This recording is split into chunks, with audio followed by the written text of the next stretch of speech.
I want the viewer to feel like they're a fly on a wall, like they shouldn't be here.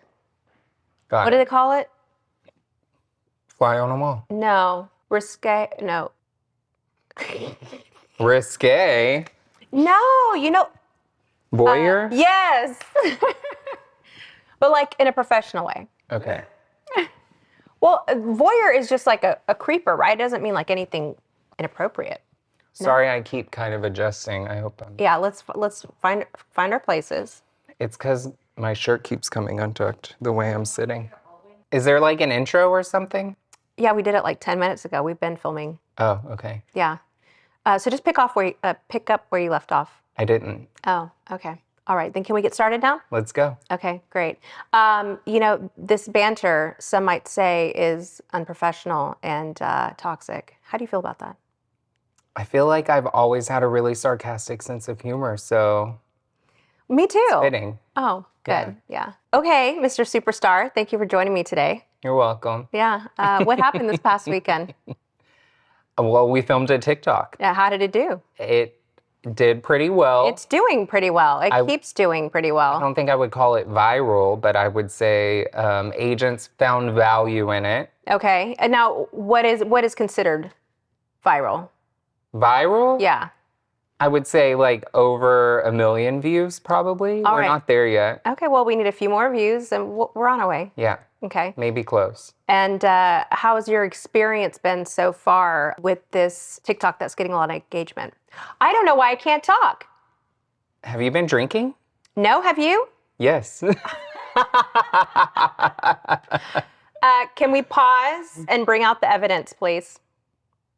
Get the evidence. It's sitting right there. Well, you said pause, so I froze. I don't know. This is the evidence. Okay, thank you. Just want to make sure our Seltzer water. Yeah. You know, part of being a realtor is drinking at 2:30 in the afternoon. So on a Monday.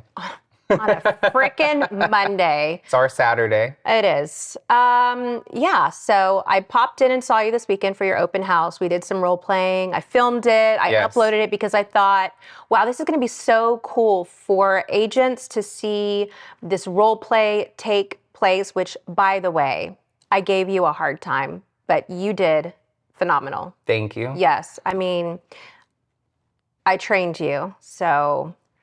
Well, but I think also you gave me no warning. You came in and I really was scared at first because I didn't know who was walking in. And then I saw it was you with a phone. And before I realized it was you, I was like, why is this person filming me? That was my initial thought. And then we went into the role play and my thought was, if you upload that to TikTok, people are just gonna talk really bad about me. I didn't want to know the comments, but then they were all really supportive and good. Most of them.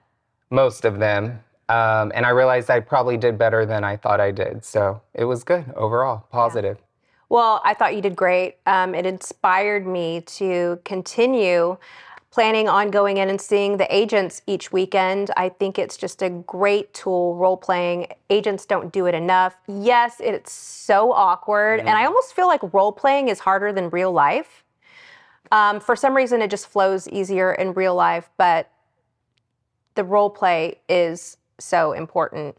And then I think, too, just having the opportunity to have somebody film you doing it so that you can rewatch it and be like, ooh, I didn't realize I do that so much. Or I wish I would have said this here. Or, oh, this would be a great time for me to, you know, talk about this value add. Yeah, I think it was really valuable to be able to watch it back and see myself in the moment reacting, because you can tell in the beginning initially that it's a little, it feels staged because I think I knew, you know, it was role playing, but then after a while, once we got into the conversation, it just felt natural. And then I was just thinking of all the things that we've learned, you know, if you say this, this is what I say. So then I was able to go into it after that, but it's always awkward at first, for sure.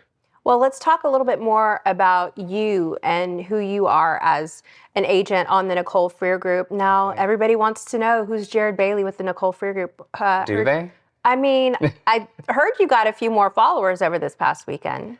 Yeah, I think a lot of your followers added me because maybe they're interested in learning more from me, but they're not going to learn anything by watching my TikTok. I can tell you that. I disagree. I think, though, that what I realized is that there was a lot of value for other agents in what we did. And I realized that sometimes we maybe take for granted on our team what we're used to doing. And seeing other agents' comments made me realize that we are doing things the right way and we have learned a lot. But after 7 years of being on the team, sometimes you forget that. So it was a nice reminder. Yeah, 7 years. I think that's probably the other thing that gets lost in our TikTok, especially when I walk in and the first thing you do when you realize that it's me is you flip me off. Um, but I mean, we've been friends for 7 years now. And yes, while we do work together, I mean, you can't help but to build a friendship over that long of a period. Yeah. So we do vacation together. We do frequently, sit down and grab lunch or dinner together. I mean, you know my granddaughter, you come to birthday parties. Like, it's a much deeper relationship than just, say, like a boss to agent relationship. It's not normal for sure. But just for the record, you flipped me off first. So once you did it, I was like, okay, all bets are off. We're good. I don't have to worry anymore. And I felt very comfortable doing that to my boss. Well, and I hear it all the time from people who work with you and get to know you through first being your client. And you just, as you're going through this process with them, you become friends with a lot of your clients, which again isn't like super normal, but I think you just have this personality and this persona about you that is just so friendly, and you just this energy that you want to be around. And so when you came on board 7 years ago, I think the relationship just naturally started very quickly. But also it's been so amazing just to see you grow into this amazing agent, because you hadn't been licensed too long before you joined the Nicole Freer Group. 9 months when I joined is how long I had my license, yeah. And how many deals did you close in that 9 months? Do leases count? One lease, I had a listing, but it didn't sell under me. And then when I came on to the team, I feel like I think I closed a deal the first week I was on the team. And it was a buyer that I had been working with that I couldn't close on my own. And it was literally just having somebody else tell me, okay, do this, this, and this. And the deal got accepted. I wasn't really doing anything wrong per se, but I didn't have the tools to know how to get to the finish line. Yeah, and I mean, your momentum and growth has just taken off year after year after year. Do you know your, we're about to quiz you. No, don't. Do you know your numbers? Doug always says, know your numbers, so don't let us down right now, please. Well, I'm going to have to let you down. I don't know my numbers. You don't know how many million you've closed since you've been on the Nicole Freer Group? Since I've been on the team? Yeah. No. Do you know how many million you closed your best year here? My best year so far has been about 12 million. That's amazing. Yeah. Yeah. So not only have you grown in your transactions and your closed volume, but you've also grown as far as like responsibility on the team. You're Doug's right-hand man when it comes to going on listing appointments. We've gotten to a point where we have so many, call-ins and requests for listing appointments that Doug's to the point to where he can't do them all. Yeah. So, if he is tied up on an appointment and somebody wants to book the same date and time, you're going out there. And Doug doesn't give up the listing appointments very easily. He loves going on them. He loves closing the business. It's his favorite thing about the job is going on the listing appointment.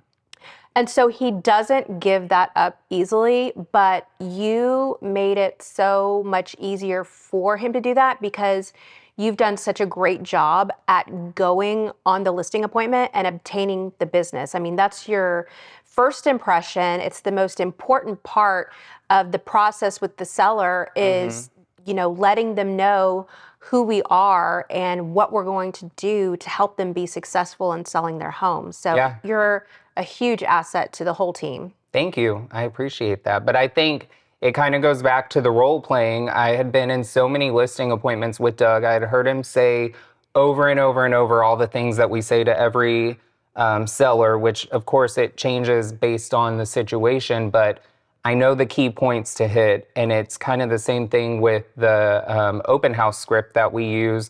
Once you do it so many times, it's almost natural. And then you get to be yourself and show your personality. And I think that's why maybe I'm successful, is that I'm just myself and people can see that I'm being genuine. It's not fake. And even though maybe I'm rehearsed or scripted in the things that I'm saying, it's true because I believe what I'm saying and I'm saying it in a way that they understand and they connect with. And that's what I think it takes. So you're not going to get there unless you practice. So you're always going to be awkward in the beginning, but the more you do it, the more it flows. And then when people say certain things, you're able to kind of key into phrases and things that you've learned over time that help you in that conversation so that it does flow and it doesn't feel awkward anymore. I agree. I'm going to put you on the spot now. Uh-oh. Not everything can be candy and kittens, right? Rainbows and raindrops, Whatever they say. whatever they say. So what are some things that you don't like about being on a team, or what are some things that you just in general don't like about real estate? Because, obviously the majority of what everybody puts out there is super positive and, look at this, that, but it's not that way all the time. Yeah. So what is your least favorite thing about this industry? If I had to pick a least favorite thing, I think I enjoy being around clients. I enjoy being out in the field and working. What I don't like is when I have to stop and sit down and be on a computer and be still and focus on things, run comps, respond to emails. I don't like doing those monotonous tasks. I like just going out and interacting with people and it just being spontaneous almost. So those monotonous tasks are the things that are hard. But I know ultimately you have to do those things to achieve the goal of selling the house or getting the buyer the home under contract. So it's just part of the job. But luckily, the fun things outweigh the not fun things. So it makes it a little bit easier. Well, speaking of fun things, we'll end on a positive note. Okay. What's your favorite thing about this industry? Being on the Nicole Freer group. No, I'm just kidding. I wasn't scripted to say that. No, I would say being on the team in general and just having the relationships with the other agents, with the other people who understand what I deal with every day so that we can have conversations and vent to each other. I enjoy that camaraderie, and then also just being able to meet so many people that I wouldn't meet otherwise. I mean, there's people on our team that I would never be friends with had we not come together through Nicole Freer Group. But now that we know each other, I'll be friends with them for the rest of my life. So that's the best part. That is the best part. Yeah. And we'll be friends forever. Hopefully. Yeah. God willing. Well, I mean, just a couple more years. And You've put up with me this long. I feel like we're good. Yeah. No, you're for sure getting that Rolex for 10 years. I can't wait.